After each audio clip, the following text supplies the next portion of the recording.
నమస్తే, నేను Naresh. Welcome to స్వతంత్ర బిగ్ టాక్. రాజకీయాలంటే ప్రభుత్వాలను నడిపే వ్యవస్థ. అంటే యావత్ దేశ వర్తమాన భవిష్యత్తులో నిర్ణయించే బాధ్యతాయుతమైన రంగం. ఏ చిన్న అవసరం వచ్చినా, ఎలాంటి అన్యాయం జరిగినా సామాన్యులందరూ రాజకీయ నాయకుల వైపే ఆశగా చూస్తారు. అలాంటి కీలకమైన వ్యక్తులు ఎంత ఆదర్శవంతంగా ఉండాలి, ఎంత హుందాగా మాట్లాడాలి. కానీ ఇవాళ ఏం జరుగుతోంది?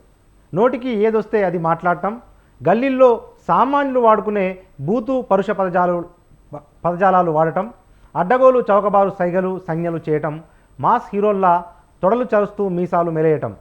ఇది ఇవాల్టి రాజకీయ నాయకుల వైఖరి. దీనికి ఈ పార్టీ ఆ పార్టీ, ఆ నాయకుడు ఈ నాయకుడు అన్న భేద భావాలు లేవు. ఒకరినొకరు తక్కువ కాదన్నట్లుగా అందరూ ఇలాగే వ్యవహరిస్తున్నారు. ఈ తరహా వైఖరితో నేతలందరూ రాజకీయాలను ఎక్కడికి తీసుకెళ్తారు? సంస్కారం ఉన్న వాళ్ళు రాజకీయాల్లో రావద్దనే సందేహాన్ని యువతలో కలిగించాలని ఈ నాయకులు అనుకుంటున్నారా? సీనియర్ నేతల జయంతులు, వర్ధంతులు, నివాళులు అర్పించడమేనా? వారి ఆదర్శాలను పాటించడం ఏమైనా ఉందా? తెలంగాణలో వెర్రి తలలు వేస్తున్న రాజకీయ పోకడలపై ఇవాల్టి బిగ్ టాక్లో చర్చిద్దాం.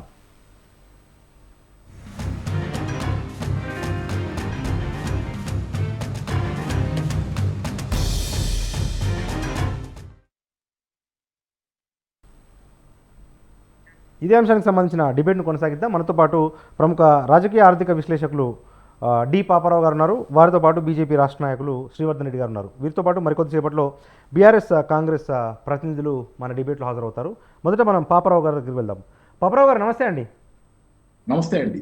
రైట్ సార్, చూస్తున్నాము తాజాగా తెలంగాణలో కూడా మాటల తూటాలు పేలుతున్నాయి. రాజకీయపరమైన విమర్శలకు ప్రాధాన్యత ఇవ్వకుండా కేవలం వ్యక్తిగత విమర్శలకు దిగుతున్నట్టుగా కనిపిస్తూ ఉంది. ఏంటి సార్ ఈ తెలంగాణ రాజకీయాల్లో కొత్త పోకడను ఎట్లా అర్థం చేసుకోవాలి మనం?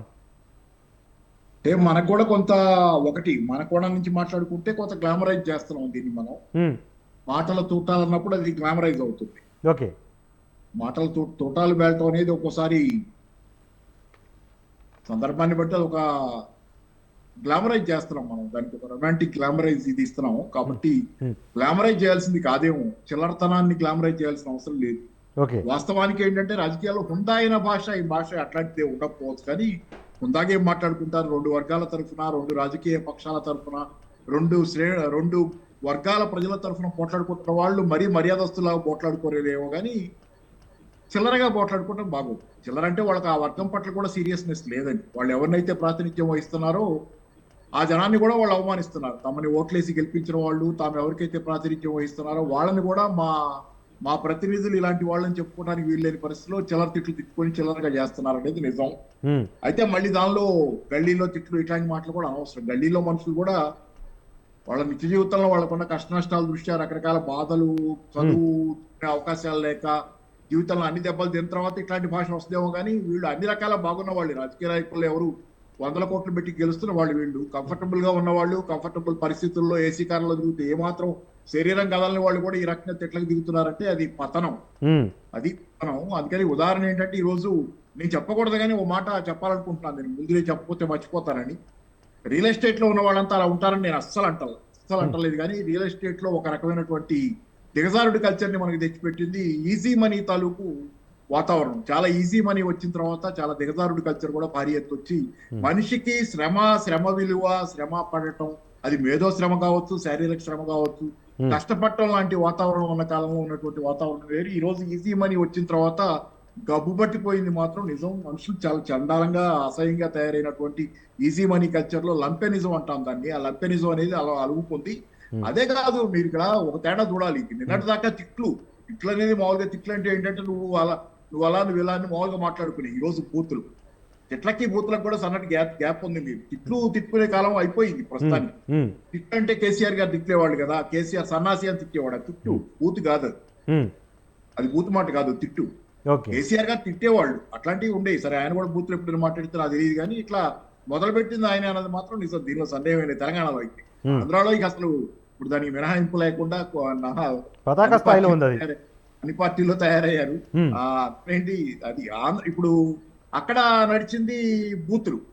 ఈ మధ్య దాకా కూడా తిట్లు అక్కడ ఇక్కడ ఉన్నాయి, కానీ ముందు మొదలు పెట్టింది బూతులు ఆంధ్ర రాజకీయాల్లో మొదలై ఇప్పుడు ప్రస్తుతం అంటే ఇక ఆ మాట చెప్పడానికి కొంచెం ఇబ్బందికరం, కానీ ఇంకా ఆయన మాట్లాడుతున్నాడు కాబట్టి సెన్సార్ కూడా లేదు కదా దానికి. అలాంటి మాటలు కూడా ఇష్టానుసారం నోటికి వచ్చినట్టు పెద్ద పెద్ద స్థానాల్లో ఉన్న వాళ్ళు కూడా మాట్లాడే అసహ్యమైనటువంటి రాజకీయం ఈ రోజు నడుస్తుంది. కాబట్టి జనాలు వీళ్ళని చూసి అసలు వాళ్ళకి అంటే ఇప్పుడు జనాల పరిస్థితి ఏంటంటే ఏం చేయాలో తెలియక ఓట్లేస్తున్నారు, కానీ లేకపోతే అసలు వీళ్ళని క్షమించడానికి వీలు లేనటువంటిది. పైగా చేస్తున్న పనేమైనా ఉందా?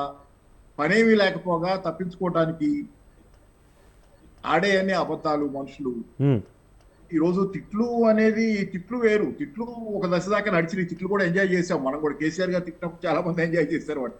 బాగానే తిడుతున్నాడు ఈ ఎదుటి వాళ్ళని, అంటే మన కక్ష ఉంటే రెండో వాళ్ళ మీద కోపం ఉన్నా, రెండో వాడు రాజకీయం నచ్చకపోయినా ఈ తిట్లు జనానికి కొంత సెన్సిటివ్నెస్ తగ్గింది కదా అట్లా వరకు. కానీ ఈ రోజు బూత్లో వచ్చిన తర్వాత ఏంటంటే అసలు వీళ్ళు కూడా ఇలా మాట్లాడతారా అనే దగ్గర ఇక అసలు ఎవరై ఇప్పుడు ఇంక దాని గురించి చెప్పేది ఏం లేదు. కానీ ఇంకేంటంటే వీళ్ళు ఇంకంటే చేయగలిగింది ఏమి లేనప్పుడు అధికారంలోకి వచ్చిన వాళ్ళు అంతే ఉన్నారు, ప్రతిపక్షంలో వాళ్ళు అంతే ఉన్నారు. పోనీ అదేనండి, ఇక చెప్పేది ఏముంది, కానీ మాట్లాడతారుగా మిగతా వాళ్ళు కూడా. డిబేట్ అయిన తర్వాత టికాన్ అయిన తర్వాత మాట్లాడుకోవచ్చు. ప్లీజ్. Thank you. రైట్. మనతో పాటు మల్లాది పవన్ గారు కాంగ్రెస్ రాష్ట్ర నాయకులు, వారితో పాటు డాక్టర్ రాజు నాయక్ గారు బీఆర్ఎస్ అధికార ప్రతినిధి కూడా జాయిన్ అయ్యారు. మొదట మనం శ్రీవర్ధన్ రెడ్డి గారి దగ్గరికి వెళ్దాం, బీజేపీ రాష్ట్ర నాయకుడు. శ్రీవర్ధన్ రెడ్డి గారు నమస్తే అండి. నమస్తే అండి. రైట్ సార్, తాజాగా చూస్తున్నారు కదా తెలంగాణ రాజకీయాల్లో ఏ రకమైన భాష వాడుతూ ఉన్నారు. నిజంగా సమాజము ఈ భాషను స్వీకరిస్తుందా? ఏం చెప్తారు సార్? ఇప్పుడు మనకు పాపారావు సారే మా అందరినీ మందలించి మాట్లాడాల్సిన సారే చెప్పలేకపోతా ఉన్నాడు. అంటే ఇప్పుడున్న రాజకీయ పరిస్థితులు ఆ విధంగా ఉన్నాయనేది వారు విశ్లేషకులే అంటే పూర్తి స్థాయిలో అనలేకపోతా ఉన్నారు. ఎందుకంటే సందర్భాన్ని బట్టి పార్టీలో ఉన్నటువంటి వ్యక్తులు రకరకాల సందర్భాల్లో రకరకాల వేదికల్లో మాట్లాడుతున్నది మనం చూసాం. ముఖ్యంగా అంటే మనకు దీంట్లో ప్రధానంగా ఏంటంటే కేసీఆర్ గారు ఏదైతే వ్యవహార శైలి వచ్చిందో, అంటే తెలంగాణ ఉద్యమ సమయంలో కేసీఆర్ గారు మాట్లాడిన సందర్భం ఏదైతే ఉన్నప్పుడు అప్పుడున్నటువంటి ఉమ్మడి ఆంధ్రప్రదేశ్ లో అది ప్రజలు కొంత ఎంజాయ్ చేసినట్టుగా అనిపించింది. అంటే మొదటిసారి కేసీఆర్ మాట్లాడుతున్నప్పుడు ఇది అగ్రెసివ్ గా మాట్లాడుతున్నాడు, అప్పుడున్నటువంటి మంత్రులను, తెలంగాణలో ఉన్న ఎమ్మెల్యేలను రకరకాల పదాలతో దూషించడం అనేది వచ్చినప్పుడు ప్రజలు రిసీవ్ చేసుకున్నారు. అయితే ఆయన ఎప్పుడైతే అధికారంలోకి వచ్చిన తర్వాత ఆ యొక్క భాషని కొనసాగింపు ఏదైతే జరిగిందో ఆ కొనసాగింపు కారణంగానే ఇలా రాష్ట్రంలో ఎవరైతే నేతలు అంటే గత ఎన్నికలకు గత అనేక సంవత్సరాల్లో రాజకీయాల్లో ఉన్నటువంటి నాయకులు ఒక సాఫ్ట్ లాంగ్వేజ్ ఉపయోగిస్తే వాళ్ళను సమాజం కూడా నాయకులుగా గుర్తించలేనటువంటి పరిస్థితి ఉంది. అంటే ఒక ఇంటెలెక్చువల్ డిబేట్ తోటో ఒక ప్రతిపక్షాలు అధికార పార్టీని విమర్శించేటటువంటి గత సంప్రదాయంతో ఉన్నటువంటి నాయకులను ఇలా సమాజం ఏమనుకుంటుందంటే ఇది చేతగాంతనం కింద ఇలా సమాజం అనుకునేటువంటి పరిస్థితి తెలంగాణలో కనిపించింది. అందువల్లనే అగ్రెసివ్ గా మాట్లాడిందని చెప్పేసి రేవంత్ రెడ్డి లీడర్ అయ్యారు, అగ్రెసివ్ గా మాట్లాడిందని చెప్పేసి బండి సంజయ్ గారు లీడర్ అయ్యారు. అంటే ఇలా తెలంగాణలో అనేక మంది ఒక అటాకింగ్ లో మాట్లాడితే లీడర్ అవుతున్నారు అనేది ఒకటి వచ్చింది. రెండోది భాష ఉపయోగించేటప్పుడు కూడా అవతల వాళ్ళు ఏదైతే ఉందో ముఖ్యమంత్రి తర్వాత బాధ అనిపించింది ముఖ్యమంత్రి గారికి. ఏది వీళ్ళు మాట్లాడుతున్నప్పుడు కేసీఆర్ గారి మీద కూడా వీళ్ళ యొక్క పదజాలను మాట్లాడేటప్పుడు కేసీఆర్ గారు కావచ్చు వాళ్ళకు ఉన్నటువంటి మంత్రులకు వాళ్ళ యొక్క నాయకులకు ఈ యొక్క బాధగా అనిపిస్తున్న పరిస్థితి ఉంది. అయితే ఒక ఆదర్శాన్ని ఎప్పుడైనా కూడా ఒక ఐడియాలజీని మనం ప్రజలు సమాజం ముందు ఉంచాలనుకున్నప్పుడు ఎవరు దాన్ని పెట్టాలంటే ఎవరైతే పాలకుడు ఉంటాడో తాను ఆచరించినప్పుడు అది మిగతా వాళ్ళందరూ కూడా రాజు ఏదైతే అనుసరిస్తున్నాడో దాన్ని మిగతా వాళ్ళందరూ కూడా అనుసరించేటువంటి ఒక అవకాశం ఉండేది. సో దాన్ని పోగొట్టుకున్న తర్వాత ఇలా చూసాం. ఇలా ఒక్కొక్కరు కింద నాయకులు కూడా నాయకుని మెప్పించడం కోసం మాట్లాడుతున్నటువంటి వ్యవహారాలు ఏదైతుందో నిజంగా కూడా తెలంగాణ సమాజంలో ఇది ఒక అంటే అంటే మంచిగా లేనటువంటి పరిస్థితి ఇలా కనిపిస్తుంది. అంటే మన ఈయన ఎపిసోడ్ చూసాం, ఎవరిది మన ఈయన ఎక్స్ ఎమ్మెల్యే మంత్రి మాజీ ఎంపీ సుమన్ యొక్క ఎపిసోడ్.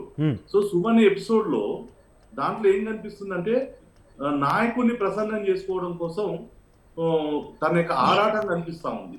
అంటే నేను ఎంత గొప్పగా తిరిగితే అంత మా నాయకత్వంతో నన్ను మెప్పించుకోవచ్చు అనేది ఒకవైపు ఉంది. నేను ఆ రోజు చూస్తే చాలా సేమ్ డే బీఆర్ఎస్ సంబంధించిన అనేక మంత్రులు అంటే ఎక్స్ మినిస్టర్లు బీఆర్ఎస్ నాయకులు కేసీఆర్ మీరు ఈ యొక్క పరుషమైన పదజాలంతో తిడతారా అని చెప్పేసి వచ్చింది. సో మిగతా వాళ్ళు మాట్లాడిన దానికి బల్క సుమన్ మాట్లాడిన దాంట్లో ఏంటంటే సుమన్ ఏదైతే ఉందో గతంలో స్టూడెంట్ లీడర్ గా నేను ఏ విధంగానే ఒక టీవీ డిబేట్ లో కొన్ని పుట్టినటువంటి సందర్భం మనం చూసాం.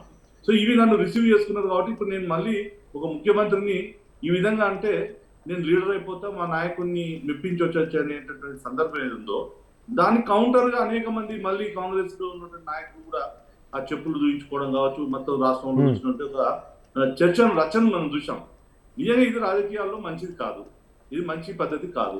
సో దీన్ని ఎవరు ఆపాలి అంటే ఎవరో ఒక దగ్గర నుంచి ఒక కౌంటర్ నుంచి ఆపాలి. ఇలా మీరు గతంలో చూశారు కిషన్ రెడ్డి గారిని ఒక కేంద్ర మంత్రిని, కేబినెట్ మంత్రిని. ఇలా అంటే కిషన్ రెడ్డి గారు ఒక సౌమ్యంగా ఉంటే మన చేత కాదు అనేటటువంటి వ్యవహారాలు మాట్లాడుతున్న పరిస్థితి ఉంది. సో ఇలా సమాజంలో ఒక డిబేట్ ఏంటంటే మరి సౌమ్యంగా ఉండడం, నిదానంగా ఉండడం, ఒక రూల్స్ ఫాలో అవుతున్నటువంటి నాయకులు ఉంటే అది చేతగానితనమా, లేకపోతే అవన్నిటిని కూడా వాయిలెన్స్ చేసి అగ్రెసివ్ మాట్లాడుతున్న లీడర్రా అని ఒక కన్ఫ్యూజన్ కూడా ఇలా తెలంగాణలో ఉన్నటువంటి కొత్తగా వచ్చేటువంటి యువతరంలో వచ్చేటువంటి నాయకులకు ఇది ఒక కన్ఫ్యూజన్ వస్తూ ఉంది. సో మన నేచర్ భిన్నంగానే వ్యవహరించాలి అని చెప్పేసి ఇలా చాలా మంది ప్రాక్టీస్ చేస్తున్నారు. ఎట్లా తిట్టాలి, ఎట్లా అటాక్ చేయాలనేటువంటి పరిస్థితి ఈ యొక్క రాజకీయాలు అయితే కనిపిస్తున్నాయి. సో వీటిని మార్చాల్సిన అవసరం ఉంది. ఇలా కాంగ్రెస్ నాయకులు వాడుతున్న భాష కావచ్చు, అటు బీఆర్ఎస్ వాడుతున్న భాష కావచ్చు, మిగతా ఎవరైనా మాట్లాడేటువంటి భాషనైతే మరి అంటే సంస్కరించుకొని సవరించుకొని ఉండాల్సినటువంటి రాజకీయాలు చేసి భాషను ఉపయోగిస్తే మంచిది అనేది నా అభిప్రాయం. Right sir, thank you. తిరిగి నేను మీ దగ్గరకు వస్తాను. మనతో పాటు కాంగ్రెస్ రాష్ట్ర నాయకులు మల్లాది పవన్ గారు ఉన్నారు. పవన్ గారు నమస్తే అండి. మ్యూట్లో ఉన్నట్టున్నారు పవన్ గారు.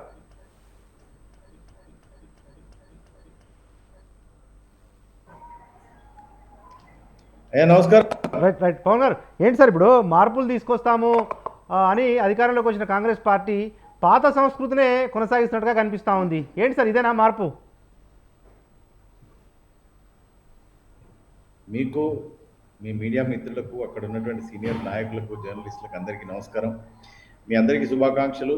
ఎందుకంటే ప్రభుత్వం ఏర్పడిన తర్వాత మొదటిసారి స్వతంత్ర టీవీ డిబేట్కి రావడం, కొంచెం ప్రభుత్వం ఏర్పడిన తర్వాత చాలా పనులు పార్లమెంట్ పనులలో మునిగిపో ఉండడం, కొంచెం ఇప్పుడే ఫ్రీ టైం తీసుకొని మొట్టమొదటిసారిగా స్వతంత్ర టీవీకి రావడం జరిగింది. తర్వాత అక్కడ ఉన్నటువంటి మా పెద్దన్న బీజేపీ నాయకులు శ్రీవర్ధన్ రెడ్డి గారు, మాకు ఆదర్శవంతులు, మా అన్నగారికి నమస్కారం. సోదరుడు కరాటే రాజు, ఓడిపోయినాం అయినా కూడా మంచిగా ఉండాలని కోరుకుంటున్నాను. ఎట్లుంది మా ప్రభుత్వం పాలన? మంచిగా ఉండాలి, మీ అందరి ఆశీర్వాదంతో అనుకుంటున్నా. అయితే విషయం ఏంటంటే ఈ తిట్ల విషయం, ఇది కొంచెం నేను కూడా దీన్ని ఒప్పుకోను.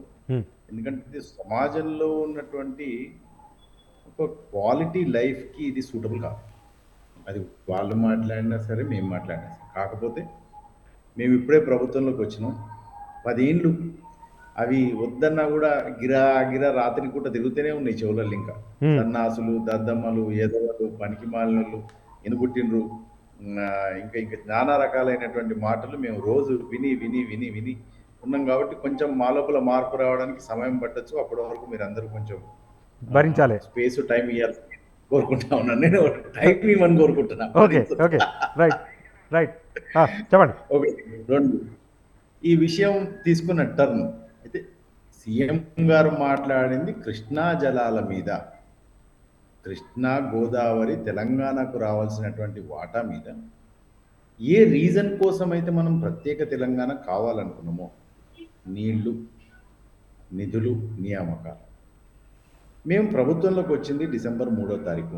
డిసెంబర్ 7వ తారీఖు ఓట్ చేసుకుని క్యాబినెట్ బిల్డ్ చేసుకుని కొంచెం టైం పట్టింది.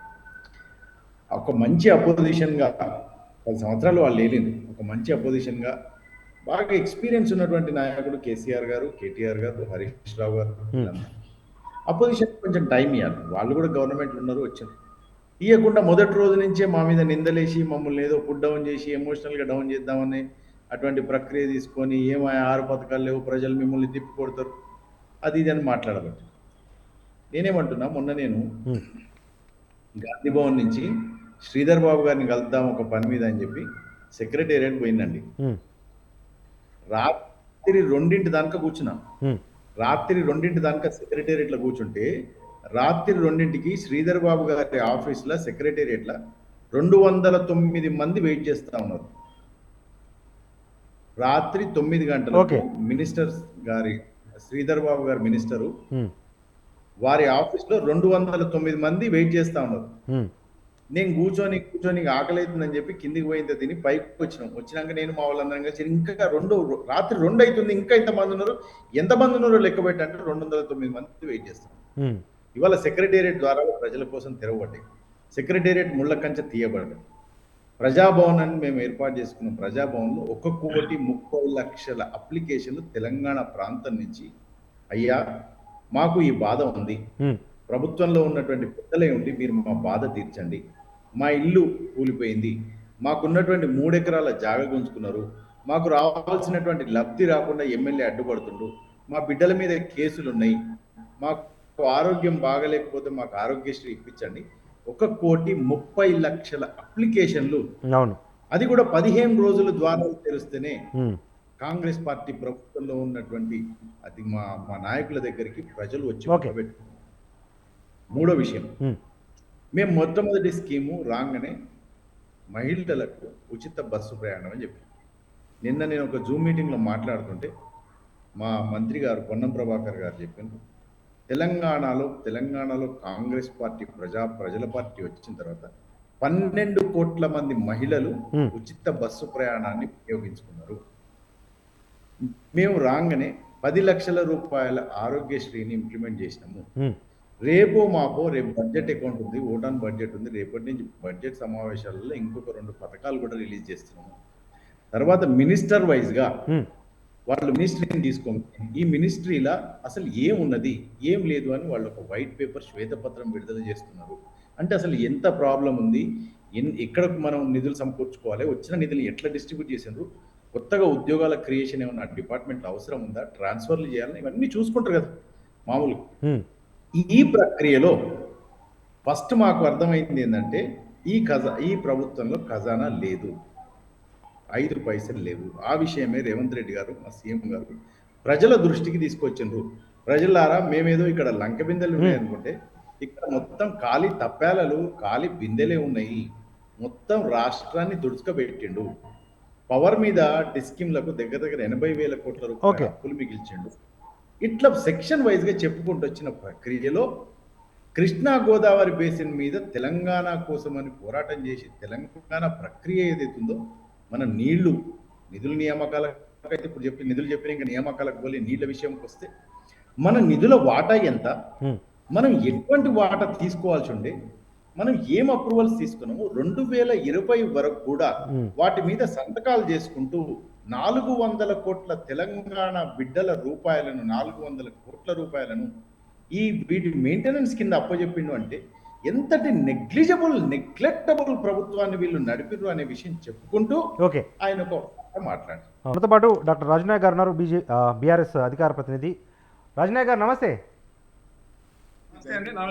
నమస్కారం. రైట్ సార్, ఏంటి ఇప్పుడు కేసీఆర్ అధికారంలో ఉన్నంత కాలం తెలంగాణ మోడల్ అని చెప్పుకునే వాళ్ళము, కానీ ఇప్పుడు కాంగ్రెస్ అధికారంలోకి వచ్చిన తర్వాత ఇటువంటి పదాలు మాట్లాడడం ఇదంతా కేసీఆర్ మోడల్ అన్నట్లుగా వాళ్ళు చెప్తా ఉన్నారు. ఏంటి సార్, ఏంటి రియాక్ట్ అవుతారు సార్?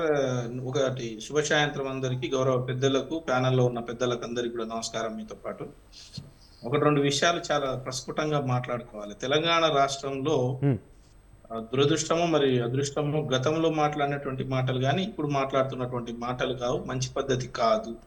తెలంగాణ ఉద్యమం వరకు నడిచిన మాటలు, తెలంగాణ రాష్ట్రాన్ని సాధించుకున్నాం, తెలంగాణ రాష్ట్రం సాధించుకున్న తర్వాత మనం ఈ రకంగా మాట్లాడుకోవడం అనేది కరెక్ట్ కాదనేది నా సొంత అభిప్రాయం అండి. భాష అనేది పార్లమెంటరీ వ్యవస్థలో ఉన్నటువంటి మనము పార్లమెంటరీ భాష మాట్లాడాలని అన్నప్పుడు మరి దీనికి ఆ భాషకు అర్థాలు ఏమున్నాయో, నానర్థాలు ఏమున్నాయో అసలు ఏం అర్థం కాకుండా ఉంది. వాస్తవంగా ఇందాక మా పెద్దలు, మాకు ఆదర్శప్రాయమైనటువంటి శ్రీవర్ధన్ రెడ్డి గారు మాట్లాడుతూ ఏమన్నారంటే, ఎప్పుడూ కూడా రాజకీయాల్లో, నేటి యువత రాజకీయాల్లో రావాలంటే ఒక మార్గదర్శకంగా చూసుకొని రావాలి, లేకపోతే ప్రజలకి ఇది మంచి చేయాలని రావాలి, లేకపోతే ఇది ప్రజలకి ఈ రకంగా మనము చేయాలని అనుకుంటున్నటువంటి ఈ తరుణంలో, అంటే గతంలో తిట్టిరు అని కేసీఆర్ గారి మీద చెప్పినటువంటి వాళ్ళు మీకు ఒక చిన్న ఉదాహరణ చెప్తానండి. ఎందుకు చిన్న ఉదాహరణ అంటే, ఉమ్, ఉదయం పూట పద్మశ్రీ అవార్డు గ్రహీతలు ఉన్నటువంటి కార్యక్రమానికి గౌరవ ముఖ్యమంత్రి రేవంత్ రెడ్డి గారు వెళ్ళారు. ఉమ్, అక్కడ మాజీ రాష్ట్రపతి గారు వెంకయ్యనాయుడు గారు కానీ, చిరంజీవి గారు కానీ చాలా మంది ఉన్నారు. ఉమ్, అక్కడ ఏం మాట్లాడిందంటే, రేవంత్ రెడ్డి గారు ఏం మాట్లాడినాడు వాళ్ళని ఉద్దేశించి, పద్మశ్రీ వాళ్ళని ఉద్దేశించి, ఇప్పటి నుంచి వ్యక్తిగత దూషణలు రాజకీయాల్లో మంచివి కావు, అసలు తిట్ల దండకం అనేది మంచి పద్ధతి కాదు, అసలు తిట్లు ఈ రకంగా ఇప్పుడు రాజకీయాల్లో పెను మార్పులు రాబోతున్నాయి. ఈ మార్పు అనేది మీరు రేపు నుంచి ఈ రోజు నుంచి చూడబోతున్నారు. ఈ గంట నుంచి మేము ఖచ్చితంగా ఈ రకమైనటువంటి భాష మాట్లాడమని చెప్పేసి 11:30-12 గంటలకు మాట్లాడారండి. ఇక్కడ పద్మశ్రీకి సంబంధించి అవును. ఆ రోజు వాళ్ళందరూ కూడా వెంకయ్య నాయుడు గారు కానీ, చిరంజీవి గారు కానీ, అక్కడ ఉన్నటువంటి పెద్దలు పద్మశ్రీ అవార్డులు అందుకున్నటువంటి వాళ్ళందరూ కూడా చాలా సంతోషపడ్డారు. అవును. అరే నిజంగా ఇప్పుడు భాష మంచి మారుతుందేమో, రాజకీయ నాయకుల భాష మారుతుందేమో. ఆయన చెప్పొచ్చిన ఒక 2 గంటలు కూడా కాదు, 2 గంటలు 4 సంవత్సరాలు అయింది, 20 సంవత్సరాలు అయింది, 30 సంవత్సరాలు అయింది, ఆ తర్వాత భాష మారిందని అనొచ్చు. కానీ 2 గంటల తర్వాత ఇక శివతాండవం ఎట్లా ఉంటుందో, శివుడు ఏ రకంగా అయితే శివతాండవం చేస్తాడో దానికంటే అధికంగా కూడా నోటికి ఏది వస్తే అది కలిసి మాట్లాడేసిండు. అసలు విషయం మాట్లాడకుండా, అంటే విషయ పరిజ్ఞానం ఉందా లేదా అనేది నేను చెప్తే బాగుండదేమో కానీ, విషయం మాట్లాడకుండా తిట్ల దండకాన్ని తీసుకొని విషయం ఏం లేకుండా ఇక బుల్డోజ్ చేసేసింది సబ్జెక్ట్. ఎందుకు బుల్డోజ్ చేసేసింది? రాజు, నువ్వు దగ్గర మనిషివే కదా రేవంత్ రెడ్డి గారికి.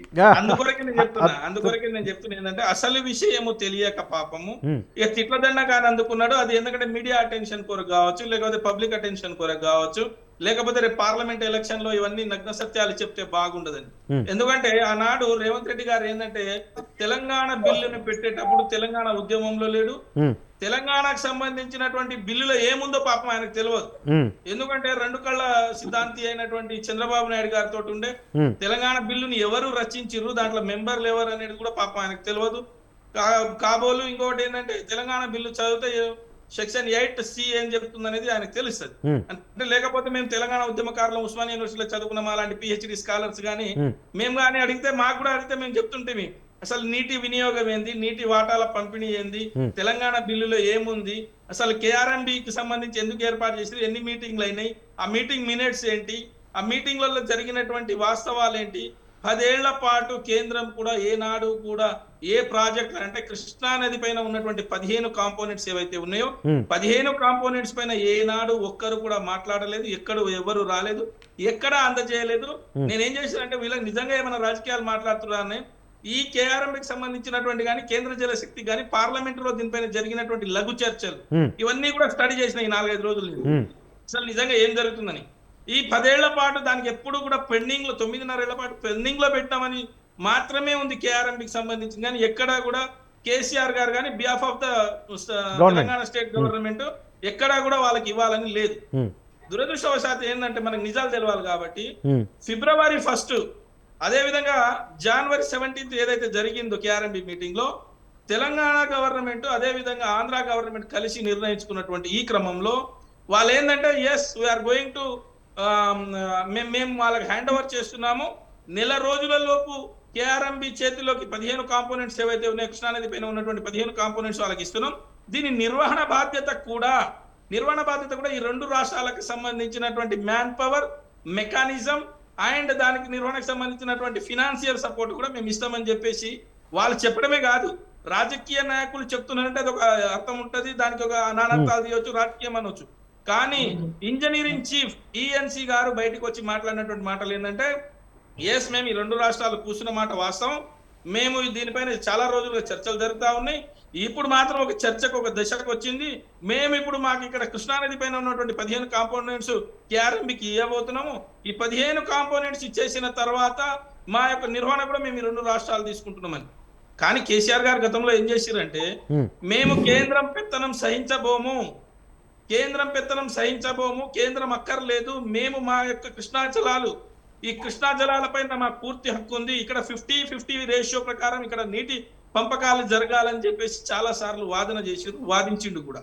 కానీ ఇవేవీ లేకుండా ఏవి 520 TMCలని అనవసరమైనటువంటి మాటలు మాట్లాడేసి దాంట్లో ఏముందో అని తెలియక ఇచ్చినటువంటి 4 పేపర్లు లేపేసి ఒకటే ఫస్ట్ పేపర్ని తీసుకొచ్చి పేపర్కి ఇట్లా షో చేసేసి అది మీడియా వాళ్ళకి ఇవ్వకుండా, మీడియాకి అందిస్తా అని చెప్పి మీడియా వాళ్ళకి కూడా ఇవ్వకుండా సంబంధించినటువంటి మీటింగ్స్ ఇవ్వకుండా ఆ రోజు ప్రెస్ మీట్ నడవడం జరిగింది. ఉమ్, నేనేమంటున్నానంటే తెలంగాణ రాష్ట్రం ఏర్పాటే మా ఈపుల పైన దెబ్బలు పడి మా సావులు చూసి మేము జైలపాలయ్యి ఉమ్, 3 నినాదాలు: నీళ్లు, నిధులు, నియామకాలు. ఓకే. నిజంగా ఈ నీళ్ల గురించి తెలంగాణ రైతాంగం పైన కక్ష కట్టలేదా? తెలంగాణ రైతాంగం పైన గొంతు పైన కత్తి పెట్టలేదా? ఉమ్, ఇంకో విషయం చెప్తా. ఇంకొక స్టెప్ వాళ్ళు ముందుకు వెళ్ళిపోయి ఏం మాట్లాడతారంటే, వాళ్ళు మాకు సమైక్య రాష్ట్రంలోనే బాగుండే, మేము అప్పుడే బ్రహ్మాండంగా ఉంటే ఇప్పుడు ఏమీ లేదు. సమైక్య రాష్ట్రం కంటే ఇంత అవమానం, ఎంత ఆత్మ ఘోషిస్తాయండి తెలంగాణ ఉద్యమకారులు. ఎవరైతే ఈ తెలంగాణ రాష్ట్రం కొరకు బలిదానాలు ఇచ్చినటువంటి వాళ్ళవి ఎంత ఆత్మ ఘోషిస్తాయండి ఆ మాట మాట్లాడితే. మాలాంటి వాళ్ళు 100 సార్లు జైలుకు పోయినటువంటి వాళ్ళు మేము ఎంత బాధపడాలండి? తెలంగాణ రాష్ట్రంలో ఇగో రాజకీయాలు వస్తాయి, గెలుస్తారు, పోతారు, వస్తారు, గెలుస్తారు. This is the part of the politics. కానీ అసలు సిసలైనటువంటి తెలంగాణ పునాదినే మీరు అవమానపడితే, లేకపోతే అనుమానపడితే అది మంచి పద్ధతి కాదు రేవంత్ రెడ్డి గారు. లేకపోతే మీ దాంట్లో ఉన్నటువంటి మంత్రులని నేను ఒక రిక్వెస్ట్ చేయదలుచుకున్నాను. ఓకే. ఇక రెండో విషయం చెప్తా. ఉమ్, తెలంగాణ రాష్ట్రంలో మాకేం తెలియదు, మేము ఒక్కొక్క మంత్రుల వారిగా వైట్ పేపర్లు ఇస్తాం. ఉమ్, మీరు ప్రతిపక్షంగా గత 9.5 ఏళ్లలో వేరే వాళ్ళు ప్రతిపక్షం లేరు తెలంగాణ రాష్ట్రంలో. ఎవరైతే కాంగ్రెస్ సంబంధించినటువంటి శాసనసభ్యులు ఉమ్, వీళ్ళే ప్రతిపక్షంగా ఉన్నారు. ఉమ్, బీజేపీకి సంబంధించిన వాళ్ళే ప్రతిపక్షంగా వాళ్ళు ఉన్నారు. ప్రతిసారి ప్రశ్నించినప్పుడు CAG reports, controller auditor general గాని, లేకపోతే అక్కడ పిఎస్సి కమిటీ గాని, public undertaking committee, account committee గాని, పియూసి, ఇవన్నీ దానికి నిర్వహణకు సంబంధించి పూర్తిగా చూస్తాయి. ఇదే కాకుండా ఏం చేసిరంటే వీళ్ళు ఇంకొక అడుగు ముందుకేసి మేము మేడిగడ్డ కాళేశ్వరం చేస్తాం. ఇదే మేడిగడ్డలో ఇప్పుడు ఉన్నటువంటి ఇద్దరు, ఒక ముఖ్యమంత్రి, రేపు నేను కాబోయే ముఖ్యమంత్రి అని చెప్తున్నటువంటి ఉత్తమ్ కుమార్ రెడ్డి గారు, ఇద్దరు 2 మాటలు మాట్లాడారండి పార్లమెంట్ లో. నేను నా భాష కాదు, నేను వక్రీకరించడం లేదు. వాళ్ళు ఏమన్నారంటే, మీకు కాళేశ్వరం పైన ఏమైనా అక్రమాలు జరిగినట్టు ఏమైనా వచ్చాయా, ఏమైనా అవినీతి జరిగిందా అని చెప్పేసి వీళ్ళిద్దరు కూడా ప్రశ్నలు అడిగారు. లిఖిత పూర్వక సమాధానం పార్లమెంట్ లో చెప్పిర్రు. అలాంటివి ఏమీ మా దగ్గరికి రాలేదు, అక్రమాలు జరిగినట్టు నిరూపించలేదు, అక్రమాలు జరిగినట్టు కూడా మాకు తెలియదు అని చెప్పేసి పార్లమెంట్ లో జలశక్తి మంత్రి అధికారికంగా ఇచ్చారు. అదే పార్లమెంట్ నుంచి మళ్ళీ ఇక్కడికి వచ్చి మా రాజ్నాథ్ సింగ్ గారు కానీ, లేకపోతే గౌరవ పెద్దలు మన కేంద్ర మంత్రి నితిన్ గడ్కరీ గారు వచ్చేసి ఏమంటారంటే, కాళేశ్వరం బ్రహ్మాండంగా ఉన్నది, అదే విధంగా మిషన్ భగీరథ సూపర్, దీన్ని దృష్టిలో పెట్టుకొని మేమంతా కూడా గ్రహగర్జల్ ఇది చేస్తామని చెప్పేసి వాళ్ళు ప్రారంభం చేసి సంతోషం. కానీ రాజకీయాల సమయంలో రాజకీయం చేయడం ఎట్లా అంటే, రాజకీయంగా వచ్చేసి ఏటీఎం అన్నారు బీజేపీ వాళ్ళు, కాంగ్రెస్ వాళ్ళు అయితే ఇక 1,00,000 కోట్లు అన్నారు. దాని నిర్వహణ ఎంత, దాని బడ్జెట్ కేటాయింపులు ఎంత, దాని టీఎంసీల వాటర్ ఎంత, వీళ్ళకి ఏది తెలియదు. ఇప్పుడు అది కాదు రాజు, భక్త సుమన్ గారు చెప్పుదు సీఎం చూపించడము, తిట్టడం ఏతుందో ఇది డిబేట్. అవును,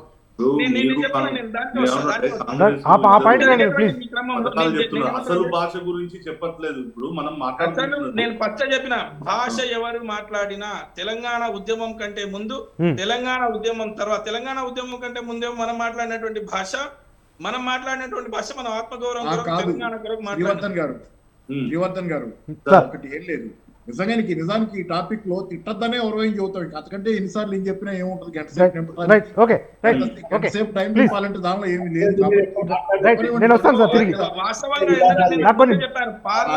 వ్యవస్థలో పార్లమెంట్ లాంగ్వేజ్ మాట్లాడడానికి సద్భువ వాతావరణం ఉండాలి తప్ప ఇలాంటి భాష కానీ ఇలాంటి చేష్టలు కానీ చేస్తే మంచిది కాదనేది నా చెప్పింది. అదే ప్లీజ్ సార్ పాపారావు గారు, అంటే ఇప్పుడు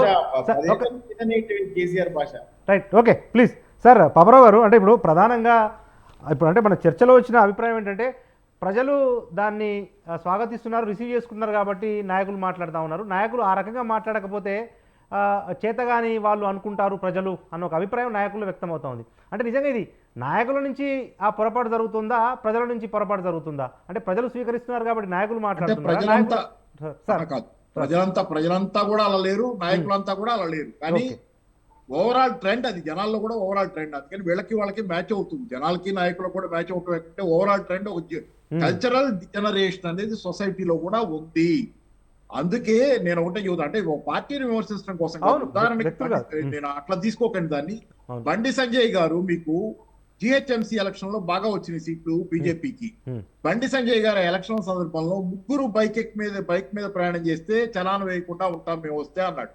చలాన్ పడదు మీకు అన్నాడు. అది యాక్చువల్ గా అసలు అది లీగల్ గా తప్పు.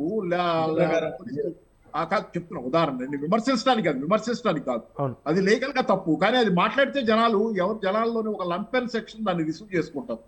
బైక్ల మీద అడ్డగోలుగా అంటే పనుండి పాపం ఎవరన్నా పేదోళ్ళు పనులు చేసుకోవడానికి వెళ్తా ఇంకో దాని లెక్క ఎక్కితే అది సరే తప్పైనా కానీ దాన్ని ఓకే. కానీ లంపెన్ సెక్షన్స్ ఎవరైతే ముగ్గురు నలుగురు బైకుల మీద ఎక్కి కాలనీలో గొడవ చేసుకుంటా తిరుగుతారో వాళ్ళకి అది బాగా అప్పీల్ పనిచేస్తుంది. అలాంటి సెక్షన్ కూడా ఉంది పెద్దది. ఈ రోజు జనాలంతా అలా లేరు, కానీ అలాంటి సెక్షన్ పెద్దదే ఉంది, లంపెన్ సెక్షన్. ఆ లంపెన్ సెక్షన్ నిజంగానే హీరోయిజం అంటే ఇదని మారింది. మీకు యానిమల్ అనే ఒక సినిమా ఈ మధ్య వచ్చిందంట, నేను సినిమా చూడలేదు, ఉందంట ప్రైమ్ లోనే ఎక్కడ ఉందంట. ఆ సినిమా గురించి చెబుతుంటే చాలా విచిత్రంగా చెబుతున్నారు జనాలు. అట్లా అది బ్రహ్మాండంగా ఆడుతుంది, మీరు గమనించండి, బ్రహ్మాండంగా ఆడిందంట ఆడుతుందంట కూడా అయి ఉండాలి. అదే సార్. మరి ఆ స్థాయిలో అంటే ఆ సినిమా ఆడుతుందంటేనే జనాలు దాన్ని రిసీవ్ చేసుకుంటున్నారంటే జనాలు ఎంత థిక్ స్కిన్డ్ గా ఎంత మంది అమానవీయంగా మారిపోయారు. చాలా సోషల్ గా ఏంటంటే ఒక రకమైనటువంటి యాంటీ సోషల్ ఎలిమెంట్స్ దే ఈరోజు సొసైటీయా అనే సందేహం వచ్చే విధంగా, సొసైటీ కాదు ఇది, యాంటీ సోషల్ ఎలిమెంట్సే ఈ రోజు మేజర్ గా సొసైటీలో చలామణి అవుతున్నటువంటి ట్రెండా. ఒకప్పుడు హీరో అంటే ఎదుటోళ్ళకి మంచి చేసేవాడు, ఈ రోజు హీరో అంటే ఎదుటోళ్ళని బాధ పెట్టేవాడు. మీరు చూడండి రోడ్ల మీద బిహేవియర్ కూడా చాలా మందిది. రోడ్డు మధ్యలో బైక్ పెట్టేసి వెళ్ళిపోతాడు పక్కన ఉన్న షాప్ లోకి, అడ్డంగా పెట్టచ్చు, పక్కన పెట్టడానికి వీళ్ళు. చాలా విషయాల్లో వీళ్ళ బిహేవియర్ చాలా మంది మనుషులది పక్కన వాళ్ళని ఇబ్బంది పెట్టి అది హీరోయిజం అనుకునే కల్చర్ ఒక చలామణిలో ఉంది. పాత రోజుల్లో నేను గొప్పగా పొగండు, నాకు అది దాని మీద ఇష్టం కూడా లేదు పాత రోజుల మీద. కానీ పాత రోజుల్లో పక్క మనిషికి సాయం చేసేవాడు హీరో, పక్క మనిషి కష్టాల్లో ఉంటే ఆదుకునేవాడు హీరో. కానీ ఈ రోజు పక్క మనిషిని ఇబ్బంది పెట్టడమే హీరోయిజంగా యానిమల్ లాంటి సినిమాలు కానీ బయట ప్రవర్తన కూడా మనం మనుషుల్లో చూస్తున్నాం. కాబట్టి ఎట్టి పరిస్థితుల్లో జనాల్లో కూడా ఈ కల్చర్ ఉంది, ప్రిడామినెంట్ గా ఉంది. అందరు ఇలా లేరు, నేను ఒప్పుకుంటా, అందరు ఇలా లేరు, కానీ ప్రిడామినెంట్ కల్చర్ ఇదే, చాలా ప్రిడామినెంట్ గా డామినేట్ చేస్తున్నారు ఇట్లాంటి వాళ్ళు. యానిమల్ కల్చర్ అనేది ఒక సోషల్ గా ప్రివలెంట్ గా ఉంది కాబట్టే నాయకులు ఇలాంటి వాళ్ళు చలామణిలో ఉంటారు, దానిలో సందేహమే లేదు. ఆ చేయి ఈ చేయి కలిస్తేనే చప్పట్లు అవుతున్నాయి, అది ఇది కలిస్తేనే చలామణిలో ఇట్లాంటి నాయకులు ఉండగలుగుతున్నారు. ఓకే సార్, అంటే పాపారావు గారు ఇప్పుడు ఇది మరింత శృతి మించితే నిజంగా రాజకీయాలనే అసహించుకునే పరిస్థితి తలెత్తితే అందరం నష్టపోతాం కదా దీనికి. అంటే ఒక రాజకీయాలు ఇంకెందుకు అసహించుకుంటారు, మీకు నేను చెప్పింది ఇప్పుడు అదే. ఇదే నచ్చుతున్నప్పుడు జనాలకి ఇంకెవరు అసహించుకునే వాళ్ళు మీరు నేను మాట్లాడుకుంటే ఏమవుతుంది, ఓకే టీవీలో కూర్చొని నలుగురు మాట్లాడుకుంటే ఏమవుతుంది సార్? రైట్. అంటే ఇప్పుడు మరి సమాజం నేను ఒకటే, ఇది యూత్ఫుల్ కంట్రీ, యూత్ ఎక్కువ ఉన్న దేశం, డెమోగ్రఫిక్ గా యూత్ ఎక్కువ ఉన్న దేశం, 60% యూత్ ఈ దేశంలో అంటారు, 60%. ఆ యూత్ లోనే మెజారిటీ. అందరిని అంటలా నేను, మళ్ళీ అందరిని అంటలా, మంచి పిల్లలు ఉన్నారు చాలా మంది. మంచి అంటే ఒత్తిగ్గా ఉండి పుస్తకాలే పట్టుకుంటే ఉండొచ్చు, కానీ డీసెంట్ గా ఉండేవాళ్ళు చాలా మంది ఉన్నారు. కానీ మెజారిటీలో ఈ కల్చర్ ప్రగాఢంగా ప్రబలంగా ఉన్నప్పుడు ఇప్పుడు దీని గురించి జనాలు ఇంకెవరు జనాలు వీళ్ళే కదా జనాలు. ఏంటి పెట్టేదేంటి నచ్చేదేంటి, మీరు ఎన్ని అనుకున్నా నేను అనుకున్నా అసలు ఎవరు పట్టించుకునే స్థితి లేదు. కాబట్టి ప్రస్తుతానికైతే ఇదే ఇది గడవని కంఫర్ట్ జోన్ నుంచి లాగవతల పారేయబడి కష్టాలు నష్టాలు పెరిగి ఈ రకంగా బతకలేమనే స్థితి వస్తే తప్పితే ఇప్పుడు నడుస్తుంది అందరికి ఈజీ మనీ కల్చర్ ఇంకా నడుస్తుంది కదా. నేను చెప్పింది అదే కదా ఇందాక, ఈజీ మనీ కల్చరు ఎలాగైనా బతకడానికి వీలుగా ఉంది, తిండి దొరకటం అసలు ప్రాబ్లం కాదు. ఈ రోజు మినిమం నెసిటీస్ చాలా గడిచిపోతున్నాయి అందరికి, ఈ కాలంలో బతుకుతున్నాం. దానిలో మళ్ళీ వికృతం అంతా, ఈ వికృతం అంటే దానిలో ఇంటర్నెట్ పాత్ర ఉండొచ్చు, లేకపోతే సినిమాల పాత్ర ఉండొచ్చు, హాలీవుడ్ పాత్ర ఉండొచ్చు, రకరకాలైనటువంటి వికృత కల్చర్ల పాత్ర ఉంది. ఎన్ని ఉన్నా కానీ ఏంటంటే ఇది మారే కాలం ఎప్పుడు వస్తుందంటే ఈ కంఫర్ట్ జోన్ నుంచి లాగిపారేసినప్పుడు. ఏమో నేనంటే డిక్టేటర్షిప్ ఎవరైనా సమర్థించం, కానీ ఒక బెనవలెంట్ గా ఉండేది ప్రజలు సామాన్య జనాన్ని అందరినీ ఒక ఆచరణలో పెట్టేటువంటి ఒక సిస్టమ్ అనేది ఒకటి ఖచ్చితంగా ఈ దేశంలో, అది నేను మిలిటరీ డిక్టేటర్షిప్ అట్లాంటి ఐ విల్ నెవర్ సపోర్ట్. అది అదేదో మంచి అని కూడా నేను అనుకోవట్లేదు, కానీ ఒక బెనవలెంట్ గా ప్రజలకి మంచి చేసే ఒక గ్రూప్ ఆఫ్ లీడర్స్ తాలూకు మంచి పార్టీ అనేది ఒకటి ఈ దేశంలో ఇప్పటికైతే నాకు పూర్తిగా కనపట్టలేదు. కానీ అది ఒకటి ఎమర్జ్ అయితే తప్పితే ఈ దేశాన్ని ఆటల్లో పెట్టడానికి ఎవరైతే శ్రమను నమ్ముకుంటారో, అది మేధో శ్రమ కావచ్చు, శారీరక శ్రమ కావచ్చు, వాళ్ళందరి సమూహంగా ఒక ఆర్గనైజ్డ్ సిస్టమేటిక్ డిసిప్లిన్ ఒక సమూహం ఒకటి పార్టీగాను ఇంకో రూపంలో ఎమర్జ్ అయితే తప్పితే ఇప్పుడున్న పరిస్థితుల్లో ప్రస్తుతానికైతే ఇది పరిస్థితి. ఎప్పటికైనా మారుద్ది, మారకుండా ఇలా ఉంటుంది, ఎప్పటికైనా మారుద్ది. మా శాశ్వతంగా ఇలాగే ఉండం, మనిషినేవాడు మళ్ళీ సరైన దోవలోకి వస్తాడు అంటే అది అవసరం. ఇప్పుడు ఇదేం పెద్ద కంఫర్టబుల్ గా కూడా లేదు ఎవరికి, అంతే ఉన్మాదం కాకపోతే ఇది కంఫర్ట్ ఉండదు. ఉన్మాదంలో ఎవరికైనా, ఉన్మాదికి కూడా ఉన్మాదంలో కంఫర్ట్ ఉండదు. కానీ ఉన్మాది కూడా సంతోషంగా ఉంటాడు ఆ ఉన్మాదంలో, వాడు కూడా. కాబట్టి మారక తప్పదు, కాబట్టి మారుద్ది, కానీ టైం పట్టుద్ది, అది వస్తుంది ఖచ్చితంగా, some day it will come. Right sir, right, thank you. Srivardhan Reddy గారు, అదే ప్రశ్న సార్ మీకు కూడా. నిజంగా మరి ఎట్లా ఎవరో ఒకరు ఈ ప్రాసెస్ స్టార్ట్ చేయాలి కదా, నిజంగా సమాజం నుంచి కానీ, పౌర సమాజం నుంచి కానీ, నాయకుల నుంచి కానీ, పార్టీ నుంచి కానీ ఆ ఇనిషియేషన్ మనం ఆశించవచ్చా? ఒకటండి, దీనికి ప్రధానంగా చేయాల్సింది మీడియానే. ఇలా నేను ఆంధ్రజ్యోతి ఒక హెడ్లైన్ పెట్టింది, టచ్ చేయలేవు, నన్ను నా పార్టీని టచ్ చేయడం నీ వల్ల కాదు. అంటే మీరు మీడియా ఏం చేస్తుందంటే, ఒకవేళ సప్పగా మాట్లాడింది అనుకో, ఓ కేసీఆర్ డౌన్ అయిపోయాడు, డల్గా అయిపోయాడు అని చెప్పి హెడ్లైన్ పెడతారు. సో యువతలో ఈయన మాట్లాడాడు కాబట్టి మళ్ళీ అవతల వాళ్ళు ఏం చేస్తారు, ఆయన సింహం బయటికి వస్తే బోన్ రెడీగా ఉంది, బోన్లో బంధించి చెట్టు తాడేసి కట్టేస్తా అని అంటారు. సో ఇది మాట్లాడినప్పుడు ఈ ప్రేక్షకులకు, ప్రజలకు సంతోషం అనిపిస్తుంది. ఎవరికి? ఇప్పుడు కేసీఆర్ మాట్లాడినప్పుడు బీఆర్ఎస్ క్యాడర్ కు, నాయకులకు ఆయన అభిమానించేటోళ్ళకు. సో ఇది సేమ్ ఆపోజిట్ లో ఇటు రేవంత్ రెడ్డి గారు ఆ మాటలు మాట్లాడే వరకు ఆయన కూడా ఏమనిపిస్తున్నాడంటే హీరో లాగా అనిపిస్తున్నారు. కాంగ్రెస్. సో ఈ రెండింటిని ఎవరు హైలైట్ చేస్తున్నారు అంటే ఇలా మీడియా చేస్తుంది. ఇలా ఇంకోటి, మీడియా అంటే ఇలా కొన్నిటికో మన కంట్రోల్ ఉన్నాయి. మీరు దీంట్లో పోతే ఏది యూట్యూబ్ ఛానల్లో వాళ్ళు పెట్టే ఆ ఛానల్ కి ఇచ్చే క్యాప్షన్ ఏదైతుందో చూడు, ఆ క్యాప్షన్ కు దానికి సంబంధం లేనటువంటి పరిస్థితి కనిపిస్తుంది. అంటే దీంట్లో అందరి పాత్ర ఉంది. సో దీన్ని అందరి పాత్ర ఉంది అంటే, ఒకసారి మనిషి సహజంగా ఉన్నదానికి భిన్నంగా వ్యవహరిస్తున్నప్పుడు దాన్ని వేరే కోణంలో మనం రీసెర్చ్ చేసి చెప్పొద్దు. మారాలనుకున్నాడు అనుకుందాం, ఎగ్జాంపుల్ కేసీఆర్ మారుదామని అనుకున్నాడు అనుకో, రేపు మీరు మారనియరు కదా. అట్లా ఇది ఉంది. సో ఇది ఇంతకుముందు రాజు చెప్పాడు, రేవంత్ రెడ్డి గారు మొన్నటి వరకు ఆడ ఉన్నాడు. సో రేవంత్ రెడ్డి ఇప్పుడు ఈ పార్టీని నడపాలంటే, ప్రభుత్వం నడపాలంటే ఏం చేయాలి? సో రోజు టిఆర్ఎస్ ను, బీఆర్ఎస్ యొక్క ప్రభుత్వాన్ని, నాయకులను ఇవాళ టార్గెట్ చేయడమే. తాను ఇవాళ ఉన్నటువంటి పని మీద ఎట్లా పెట్టాలి అనేది ఆయన కావాలి. ఇప్పుడు తనకు తెలుసు, కాంగ్రెస్ పార్టీకి తెలుసు. లంకె బిందెలు ఉంటే ఇప్పుడు 5వ తారీఖు జీతాలు 1వ తారీఖు రావాల్సిన జీతాలు 20వ తారీఖు ఎందుకు వస్తాయి? లంకె బిందెలు ఉండుంటే గత ప్రభుత్వంలో. సో ఇవన్నీ అప్పులు చేసిండు, ఈ రాష్ట్రాన్ని దివాలా తీసిండనే కదా మనం అందరం మాట్లాడింది. సో 60,000 కోట్ల నుంచి 7 లక్షల కోట్లకు తెచ్చారని తెలిసి కూడా ఇలా ప్రజలు మళ్ళీ మోసం చేసినాం కదా మనం.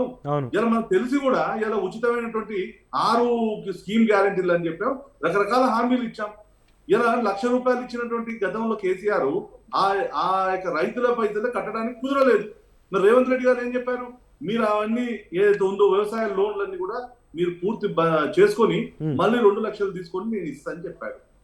ఇలా రైతులకు మనం అందరం కూడా 10,000 రూపాయలు ఇది ఇది మొత్తం రాష్ట్రంలో బడ్జెట్ అంతా కూడా ఇది ఎవరంటే వాళ్ళకు పోతుంది, 100,000 ఎకరాల్లో పోతున్నామని చెప్పారు.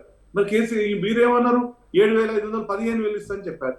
సో ఇవన్నీ ఎందుకు చెప్తున్నాం, అమలుగా అనేటువంటి హామీలను ఎందుకు చెప్తున్నాం? సో ఇన్ని లక్షల కోట్లు ఉండమని తెలుసు. సో ఇవాళ తప్పించుకోవాలంటే ప్రజల ముందు ఈ రోజు నాటకాలు ఆడాల్సినటువంటి పరిస్థితి వస్తుంది. సో ఇది అంటే ఏమంటుంటే, డెమోక్రసీలో మన అందరం ప్రాబ్లం ఏంటంటే, ఇక్కడ ఒకటో సమాజం నుంచి చైతన్యం ఒకవైపు రావాలి. ఇలా వాళ్ళు ఇచ్చినటువంటి ఏదైతుందో హామీలు, రేవంత్ రెడ్డి గారు చాలా స్పష్టంగా చెప్పారు, నా ఆస్తులు అమ్మి నేనేమి ఇయ్యనని ఆయన గతంలో ఇంటర్వ్యూలు చెప్పారు. మరి ఇప్పుడు ఎవరి ఆస్తులు అమ్మి ఇలా వీళ్ళు ఇచ్చినటువంటి హామీలను నెరవేరుస్తారు? ఏ మేధస్సును ఉపయోగించి ఈ రాష్ట్రంలో ఉత్పత్తిని చేసి వీళ్ళు ఇవ్వగలుగుతారు ఈ యొక్క 100 రోజుల్లో? అంటే ఈ 100 రోజులు ఇవ్వలేరు కాబట్టి ప్రజల యొక్క అటెన్షన్ ను డైవర్షన్ చేయడం కోసం ఏం చేస్తారంటే ఇట్లాంటి ఇక వర్డ్స్ ను ఉపయోగించి, లేకపోతే భాషను ఉపయోగించి ఇది చేస్తున్నటువంటి వ్యవహారం. అది ఇప్పుడైందని నేను అనట్లేదు. ఇది ముఖ్యంగా అంటే గత రాజకీయాలు ఏదున్నా మనం ఈ 10 సంవత్సరాల్లో తెలంగాణ వచ్చిన తర్వాత దీనిలో ముఖ్యంగా కేసీఆర్ యొక్క యాస కావచ్చు, కేసీఆర్ మాట్లాడినటువంటి పద్ధతి కావచ్చు. సరే, కేసీఆర్ గారు మాట్లాడినట్టు ఒక స్థాయికి ఉండేది. ఇవాళ కేటీఆర్ గారు ఏం మాట్లాడారు, ఒక దేశానికి ప్రధానమంత్రి పట్టుకొని మోడీ బోడీ అని చెప్పేసి, లేకపోతే ఇట్లాంటి ఏదైతే ఉందో ఇది ఒక అహంకారపూతమైనటువంటి వ్యవహారం ఏదైతుందో ఇది తగ్గాలి. ఎస్, అది తగ్గింది. ఆ యొక్క వ్యవహారానికి ప్రజలు గుర్తు చెప్పారు. ఇలా గుర్తు పెట్టుకోండి బ్రదర్, అంటే ప్రజలు గమనిస్తలేరు అనేదేం కాదు, గమనిస్తున్నారు.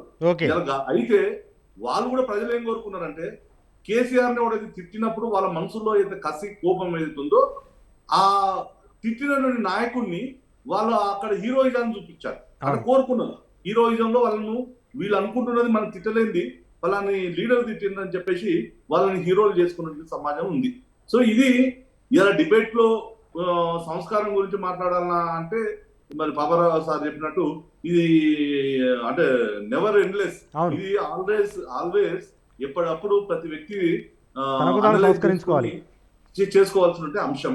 సో వీటిని అనలైజ్ చేసుకోలేకుండా మనం చేసినప్పుడల్లా ఇంకోటి అంటే మనిషి ఎప్పుడైనా ఒక గతంలో ఏదైనా ఏ ప్రభుత్వ అధినాయకులైనా ఒక మాట ఇచ్చేటప్పుడు దానికి ఒక క్రెడిబిలిటీ అనేది, అంటే మేము అద్వానీ గారు మాట్లాడేటప్పుడు ఒక ఇంటర్వ్యూలో చెప్పాడు, పొలిటీషియన్ ఉండాల్సింది ఏంటంటే ఒక క్రెడిబిలిటీ అనేది అంశం ఉందో, ఈ క్రెడిబిలిటీ అనే విషయంలో ఇలా ఎక్కడున్నాయంటే ఎక్కడ లేనటువంటి.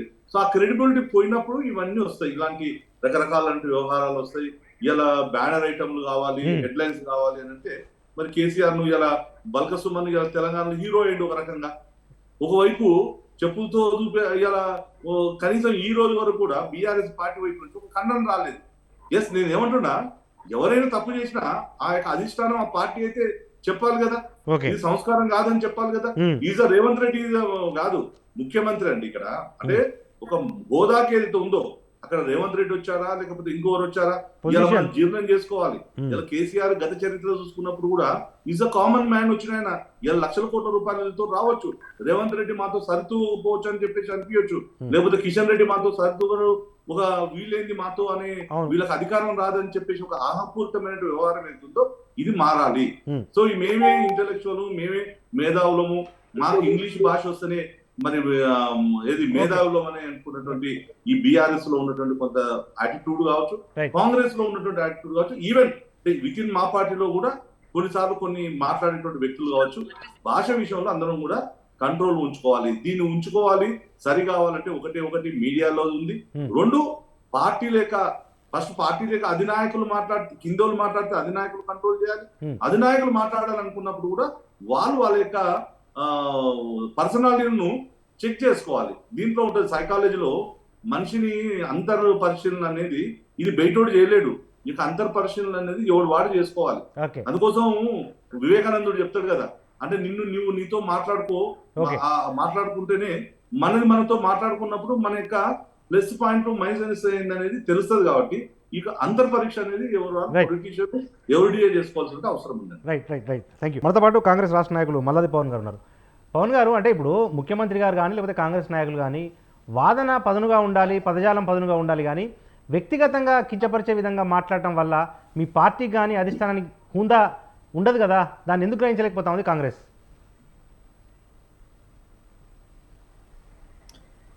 అదేం కాదు, ఆయన వ్యక్తిగతంగా ఏదో అబ్యూజ్ చేయాలని కాదు, అక్కడ ఒక సబ్జెక్ట్ చెప్పుకుంటా ఒక ఎమోషన్కి చెప్పింది. ఆయన ఏమన్నాడు, బేసిక్గా 811 టీఎంసీలు నీళ్లుంటే దాన్ని 2 రాష్ట్రాల మధ్యలో పంపిణీ చేయాల్సి ఉంటుంది.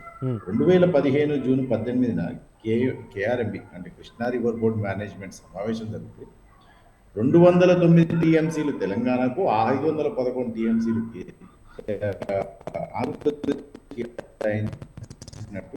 కేసీఆర్ కేటీఆర్ సంతకాలు పెట్టారు. ఇంతటి ద్రోహం అంటే పెద్ద పెద్ద కత్తులు తీసుకొని కడుపులో పొడిచిండు మన కడుపులో.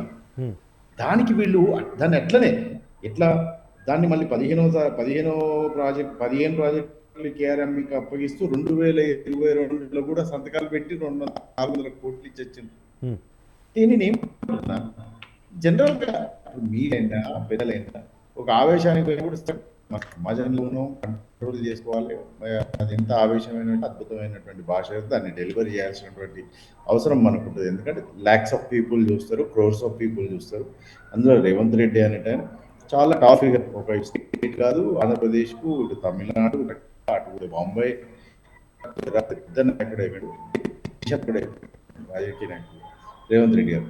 ఆయనకు పెద్ద ఫ్యాన్ బేస్ ఉంటుంది, అగ్రెసివ్ యంగ్ పర్సనాలిటీ, మంచి హ్యాండ్సమ్ లుక్, మంచి మాట్లాడతాడు, రాహుల్ గాంధీ కన్నా పర్సనాలిటీ బ్యూటిఫుల్. ఇప్పుడు అంటే అథ్లెట్లు అనుకుంటామన్నా, ఇప్పుడు అద్వానీ గారి కంటే ఎక్కువ క్రేజ్ మోడీకి రాలేదా? తర్వాత ఎందుకు ఇచ్చిండు 2 words రామ్ మందిరికి అన్ని మాట్లాడుకుంటే నేను గుంజదలుచుకుంటే చాలా ఉంటాయి. మన చర్చ కొనసాగించండి. చెప్తున్నా, అటువంటి క్రేజ్ ఒక ఎమోషన్ గా మాట్లాడాల్సిన విషయం కాబట్టి, అరే కడుపుల కత్తులు గుర్చి తెలంగాణ బిడ్డలకు ఇంత అన్యాయం చేసిండు కేసీఆర్, ఎట్లా చేసిండు కేసీఆర్? మరి నువ్వు తెలంగాణ కోసమే కదా సచ్చేదానిక సావు నోట్ల దానిక పోయి గొంతుల దానిక పోయి పీకల పడ్డావు, ఎలక్కాయ బయటకు గుంజుకొచ్చినట్టు గుంజుకొచ్చి బతికినావు కదా కేసీఆర్. పెట్రోల్ మీద పోసుకొని అగ్గిపెట్టె దొరకకుండా బతికింది కదా హరీష్ రావు. ఎట్లా ఈ ప్రజలకు అన్యాయం చేసిండు అనే విషయాన్ని డెలివరీ చేసే విషయంలో ఈ విషయం చెప్పిండు. అంతేగాని నీకు వేరే మొన్న కూడా ఏం మాట్లాడాడు, నేను మాట్లాడకపోతే ఎన్ని రోజులు నేను హుందాగా బిహేవ్ చేసిన ఎల్బీ స్టేడియంలో తెలంగాణ కాంగ్రెస్ బూత్ కార్యవర్గం సమావేశంలో చెప్పిండు, ఇన్ని రోజులు నేను మాట్లాడలేదు, కానీ నేను మాట్లాడకపోతే నన్ను చాతగాడను అనుకుంటుండు కేటీఆర్ కేసీఆర్ కాబట్టి ఇక మాట్లాడక తప్పదు అనే విషయాన్ని బట్టి మాట్లాడు. అందుకే కేటీఆర్ గారు ఎన్ని సందర్భాలలో ఇట్లా పిచ్చి పిచ్చిగా మాట్లాడలే. అట్లని మా వేరే మంత్రులు ఎవరైనా మాట్లాడినా, శ్రీధర్ బాబు గారు మాట్లాడినా, కుమార్ రెడ్డి గారు మాట్లాడినా, బట్టి విక్రమార్క గారు మాట్లాడినా, మా సీతక్క మాట్లాడిందా, లేకపోతే మా కొండా సురేఖ గారు మాట్లాడిందా? మా నాయకుడు కష్టపడి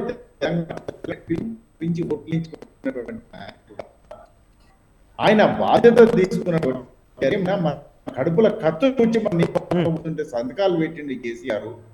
మరి ఇలా నీళ్ళకి ఎందుకు కటకట అవుతున్నాం, నీళ్ళ మన వాట ఎక్కడ పడింది అనే విషయాన్ని సబ్జెక్ట్ చెప్పుకుంటూ ఒక డెలివరీ చేసిండు. అంతేగాని ఊరికినే ఆలస్మన్ అనేట ఆయన ఇట్లా మాట్లాడి ఈ పార్టీలో ఉండొచ్చు, ఆ పార్టీలో ఉండొచ్చు, ఇంకొక పార్టీలో ఉండొచ్చు. ఇప్పుడు మా కరాటే రాజు ఉన్నాడు, ఎన్నేళ్ళ నుంచి నేను కరాటే రాజు చూస్తా, కానీ ఎప్పుడు కూడా పద్ధతి మా శ్రీవర్ధన్ అన్నాడు పద్ధతిగా మాట్లాడతారు. మేము అంతా కలిసినప్పుడు కూడా సబ్జెక్ట్ మీద డిబేట్ చేసి ఎంత ఘోరమైన సబ్జెక్ట్ మీద డిబేట్ చేసినా నాకుండే ఒపీనియన్ నాకుంటుంది, నా ఒపీనియన్ నేను డెలివరీ చేస్తా, కానీ దాన్ని అభివృద్ధికి తీసుకుపోయి మాట్లాడేంత డెలివరీ ఏదైనా కూడా చెప్పు తీసుకొని కొడతా అంటే చెప్పు తీసుకొని కొడితే నిజంగా ఆయన ఉండనిస్తామా? మేము చెప్పు తీసుకొని వస్తాడా మా కాడికి? నిజంగా బాలకసుమన్ అనేట ఆయన కార్యకర్తలు ఊరుకుంటారా? మేము ఊరుకుంటామా? అంతటి మాట అన్నాక తెల్లారిపోయి ప్రగతి భవన్ లో పండుకున్నాడు, తెల్లారిపోయి కేటీఆర్ ఇంట్లో జొర్రిండు. మేము చేయాలంటే ఎన్ని చేయొచ్చు, కానీ అటువంటి వ్యక్తిని మేము పెద్ద హీరో చేయాలి, ఈ సబ్జెక్ట్ ఇక్కడ మాట్లాడి ఇంకా బాలకసుమన్ అనే ఆయన గురించి మాట్లాడి నేను మాట్లాడతాను. నేను ఏంటంటే ఆ డెలివరీ ఆఫ్ వర్డ్స్, ఆయన కూడా మరి పిహెచ్డి చదువుకున్నాడు, పిహెచ్డి ఏ సబ్జెక్ట్ లో చదువుకున్నాడు? రేపు వీళ్ళు చూసే పిల్లలు కూడా ఏం చూసి నేర్చుకుంటారు? ఇదే నేర్చుకుంటారా? 10 ఏళ్ల నుంచి కేసీఆర్ గారు కూడా ఇదే భాష మాట్లాడారు కదా. కొంచెం అన్న వారు మాట్లాడి వారు హుందాగా ప్రవర్తిస్తే మేము కూడా హుందాగా ప్రవర్తిస్తాం. వారికి మేము అందరం కాంగ్రెస్ పార్టీలో ఉన్నోళ్ళం చాలా ఇబ్బందులు పడ్డాం. నేను అనేది గెలుపు ఓటంలా ఏమంటే ఎన్నిసార్లు ఎంత నీచంగా అవమానించుండు కేసీఆర్ గారు మమ్మల్ని. చవటలు, దద్దమ్మలు, పనికిరానోళ్ళు, గాడిదలు, ఇలా శాతం అంటే నేను వారు చెప్పిన భాషనే చెప్తాను, నా సొంత కవిత్వం కాదు. నాకు ఇక్కడ దీన్ని ప్రమోట్ చేయాలని ఇంట్రెస్ట్ కూడా లేదు. మాట్లాడుతుంటే అసెంబ్లీ ఏమారు ప్రిపేర్ కాకుండా ఇక్కడ వచ్చినారా మాటలు మాట్లాడతారండి అసెంబ్లీలో. అది ఇక్కడ మాట్లాడుకునే లాంగ్వేజ్, కొలిక్వెల్ లాంగ్వేజ్ ఇంట్లోనూ మన ఇంటి కుటుంబ సభ్యులతో, అది కూడా ఎవరితో మాట్లాడతాం, భార్యతో కూడా అటువంటి భాష మాట్లాడలేము. మనం ఎక్కడో చిన్నప్పటి నుంచి పెరిగిన ఏమనుకోను అనేటువంటి అతనితో మాట్లాడేటువంటి భాషను తీసుకొచ్చి మీరు వందల లక్షల మంది చూసేటువంటి స్థానంలో నిలబడి మాట్లాడితే ఇదే మన భాషరా, దీంట్లోనే గొప్పతనం ఉన్నదని చెప్పి తెలుగు భాషలో ఉన్న తీయదనాన్ని దింపేసుకొని చండాలమైనటువంటి ఆనందాన్ని పొందుతూ వికృత రూపాన్ని, తర్వాత ఈ అడ్రినల్ కిక్ ని మనం అనుభవిస్తూ అడ్రినల్ కిక్ లో ఇంకా బాగున్నదని చెప్పి ఇంతకుముందు సార్ చెప్పినట్టు రోడ్డు మధ్య పైకి ఆపి పోయి పాన్ షాప్ లో పోయి పాన్ తీసుకునేటువంటి పరిస్థితి దిగజారింది. అదొక ప్యాషన్ అయిపోయింది. అదొక ప్యాషన్ అయిపోయి ఎంత వికృతం అయిపోయిందంటే ఒక ఆఫీస్కి పోయే తొందరలో ఉంటే ఇటువంటి చేష్టలు చూసి ఎక్కడికి పోతుంది ఈ సమాజం, ఎవరు దీన్ని బాగుపరచాలి, ఎందుకు ఉంటున్నాం ఇక్కడి నుంచి ఎక్కడికైనా వెళ్ళిపోతే బాగుంటుంది అనేటువంటి ఆలోచనను కూడా ఇది డిరైవ్ చేస్తుంది. నేను అంటున్నా ఇది ఒక్కళ్ళ బాధ్యత కాదు, ఇది కాంగ్రెస్ బాధ్యత, టిఆర్ఎస్ బాధ్యత, సమాజంలో ఉన్నటువంటి అందరు సభ్యుల బాధ్యత. మనం మంచిగా మాట్లాడుతుంటే మాట్లాడతారు. ఇప్పుడు మేము కూడా మనం శ్రీరామనవమి నాడు చూస్తాం, మనం దసరా నాడు చూస్తాం, మనం వినాయక చవితి నాడు చూస్తాం. ముస్లింలు ఎందరో మనం చేసుకుంటా మంచిగా చేసుకుంటుంటే ఎంత ఆనందంగా అనిపిస్తుంది. అరే అందరం ఒకటే బిడ్డలు, మంచిగా భారతదేశంలో మంచిగా బతుకున్నాం, ఈ సెక్యులర్ కంట్రీ, ఇది మంచి కంట్రీ. భారతదేశంలో ముస్లింలు, హిందువులు అన్ని పండుగలు చేసుకుంటారు. పీరీల పండుగ పోయేది చిన్నప్పుడు, ఎంత మంచి అద్భుతమైనటువంటి కల్చర్ కళగా ఉంటది. కానీ తాగుడులు తాగించడమే ఒక కల్చర్ గా తయారు చేసి తాగితేనే నువ్వు హీరోవు, తాగిన తర్వాత వచ్చేటువంటి భాష అద్భుతమైనటువంటి పరిభాష, అద్భుతమైనటువంటి స్వేదాలను విరజిల్లుతుంటే దాంట్లో మనం ముందుకెళ్ళాలనేటువంటి ఒక ఆశను, ఒక కల్చర్ నేర్పినటువంటి వ్యక్తి ఈ సమాజానికి చీడ పురుగు అయినటువంటి అని నేను లేను, ప్రజలు అంటారు. Right. సమాజానికి చీడ పురుగు అయినటువంటి కేసీఆర్ గారు, వారి కుటుంబం, కల్వకుంట్ల కేటీఆర్ గారు, వారి మేనల్లుడు హరీష్ రావు గారు ముందుగా వాళ్ళు మారితే మేము అద్భుతంగా Right. మాట్లాడడానికి మేము Right. కూడా డోర్స్ ఓపెన్ చేస్తామని చెప్తాం. రైట్ ఓకే రాజు గారు కంక్లూడ్ చేయండి సార్, పిహెచ్డి స్కాలర్ మీరు. ఏంటి అంటే ఇప్పుడు విధానపరమైన చర్చలు అంశాన్ని పక్కన పెడితే ఎందుకు ఈ వ్యక్తిగత దూషణలకు సంబంధించి టీఆర్ఎస్ నుంచి ఏమైనా ఇనిషియేషన్ తెలంగాణ ప్రజలు ఆశించవచ్చా? నేనేమంటున్నా, ఒకటి రెండు విషయాలు మనం మాట్లాడాలి. సరే, భాష విషయంలో నోరు అదుపులో పెట్టుకోవాలి. ఎవరైనా ఏ పార్టీ అయినా, అది బీజేపీ కావచ్చు, కాంగ్రెస్ కావచ్చు, బీఆర్ఎస్ కావచ్చు, వేరే పార్టీలు కూడా కావచ్చు. పార్లమెంటరీ వ్యవస్థలో ఉన్నాం. భవిష్యత్ తరాలకు మనం మంచి భాషను ఉపయోగించాలి. ప్రజలు కూడా ఆ యాక్సెప్టెన్స్ ఏదైతే ఉందో ఇది మంచిది కాదు అని చెప్పేసి చెప్పగలగాలి. ఇలాంటి భాష మాట్లాడటం వాళ్ళకి తగిన బుద్ధి కూడా ఇవ్వగలగాలి. దాంతో పాటు ఈ దౌర్భాగ్యం ఏమైందంటే ప్రస్తుతం మీడియా, సోషల్ మీడియా కావచ్చు, ఎలక్ట్రానిక్ మీడియా కావచ్చు, ప్రింట్ మీడియా కావచ్చు, యాంటీ సోషల్ మీడియా అయిపోయింది. అలాంటివి ఏదైనా సెన్సేషనల్ మాట్లాడితేనే, లేకపోతే సెన్సేషనల్ చెప్తేనే, లేకపోతే ఆ వ్యూవర్షిప్ కొరకో, లేకపోతే పేపర్ సర్క్యులేట్ కొరకో, లేకపోతే దీని కొరకో దాన్నే ఒక పెద్ద బ్రహ్మ పదార్థం లాగా మాట్లాడి ఈరోజు దాన్నే ముందుకు తీసుకుపోయి దాన్నే బాగా ఇక అలాంటి భాష మాట్లాడే వాళ్ళకే ఎక్కువ ప్రాధాన్యత ఇవ్వడం వల్ల కూడా అదొక రోగం ఉంది. ఎందుకంటే ఇప్పుడు మాట్లాడింది బాల్కా సుమన్ గారు కానీ, లేకపోతే రేవంత్ రెడ్డి గారు కానీ, కేసీఆర్ గారు కానీ, బండి సంజయ్ గారు కానీ, ఎవరు మాట్లాడినా ఆ భాషకు ప్రాధాన్యత ఇవ్వకపోయి ఉంటే, ఆ భాషను ఎక్కడో చివరి పేజీలో 2 లైన్లో రాసేసి ఉంటే, లేకపోతే న్యూస్లలో, టీవీలలో మనం గంటల తరబడి చర్చ జరగకపోయి ఉంటే వీళ్ళెవరు మాట్లాడరు. ఇప్పుడు ఏమైపోయిందంటే వ్యక్తిగత పరపతి కొరకు మాట్లాడడం, ప్రజలు మెప్పించడానికి భాషను వేరే రకంగా మాట్లాడడం, అసలు విషయాలపైన డిబేట్ చేయలేకుండా, సమాజం పట్ల అవగాహన లేకుండా, ప్రజలకు ఏం కావాలనో అది చెప్పలేక ఇక తిట్ల దండకానికి ఎత్తుకుంటున్నారు. ఈ తిట్ల దండకాయం ఏమైపోయిందంటే వీళ్ళందరికీ ఫుడ్ అయిపోయింది. ఎవరికి? సోషల్ మీడియాకు, ఎలక్ట్రానిక్ మీడియాకు, ప్రింట్ మీడియాకు. నేను ఒక్కరిని చెప్పట్లేదు, ఒక్కరిని చెప్పట్లేదు. ఎందుకంటే వాళ్ళకి సర్క్యులేట్ కావాలి, వాళ్ళ టీవీలో ఎవరు ముందు చూపించాలి, చూపించింది ఎవరు రండా అని తిట్టిని చెప్పాలి, కొడుకులారా రండి అని చెప్పించి ఎవరు చూపించాలి, ఈ భాష మీద ఉంది.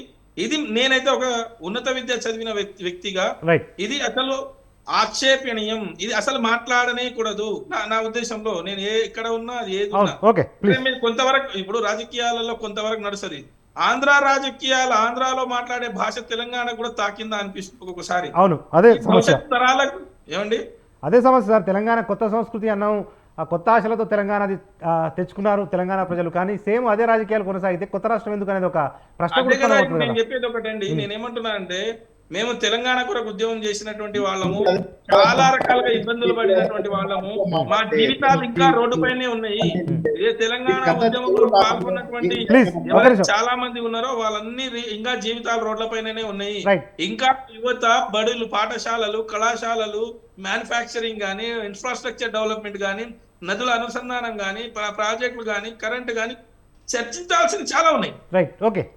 ఏవీ లేకుండా, ఈ అవగాహన కూడా లేకుండా ఇక ఏదంటే తిట్టాలే, ప్రజలు యాక్సెప్ట్ చేయాలి, తిట్టాలే, ప్రజల దగ్గరకు పోవాలి, వాడిని తిట్టినాం రాబా మంచిగా తిట్టిండు, అది ప్రజలు కూడా దాంట్లో డ్రైవ్ అయిపోతున్నారు. ప్రజలు కూడా డ్రైవ్ అయిపోతున్నారు. దురదృష్టం ఏంటంటే ముఖ్యమంత్రి స్థాయి అనే హోదాను మర్చిపోయి, ముఖ్యమంత్రి నేను ఉన్నా అని చెప్పేసి అబద్ధాలు ఆడితే, ఇప్పుడు పెద్దలు పాపారావు గారు ఉన్నారు, మేధావులు, వాళ్ళు నిజమేంది అబద్ధమేంది అనేది కాగితాలలో ఉంటాయి అన్ని.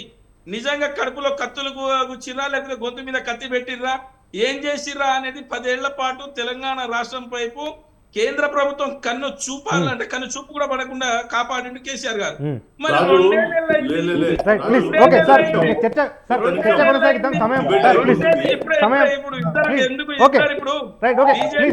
మరొక రోజు ఇదే విషయానికి సంబంధించి నిజంగా కేంద్రం కేఆర్ఎంబి విషయంలో తెలంగాణకు వద్దు అంటే ఇప్పుడు కొత్త చర్చ వద్దు. అది ఆ చర్చకు సంబంధించి రేపు అసెంబ్లీలో కూడా సుదీర్ఘంగా చర్చకు వచ్చే అవకాశాలు ఉంటాయి. ఈ చర్చను మనము ఇక్కడితో ముగిద్దాం, ఎందుకంటే మనకు సమయం లేదు, మించిపోతా ఉంది. 2 నెలల్లోనే తెలంగాణ రైతాంగం పైన రేవంత్ రెడ్డి గారు ప్లీజ్, సమయం మించిపోతా ఉంది. అందరికీ ధన్యవాదాలు. ఇది వాళ్ళ ప్లీజ్ సార్ ముగిద్దాం, మళ్ళీ ఒకరోజు చర్చిద్దాం. అందరికీ ధన్యవాదాలు. ఏది ఏమైనా ఆరోగ్యకరమైన చర్చ, అటు నాయకులు ఆరోగ్యకరమైన చర్చలకు తెరలేవాలి, ఇటు ప్రజలు కూడా దాన్ని స్వాగతించాలి.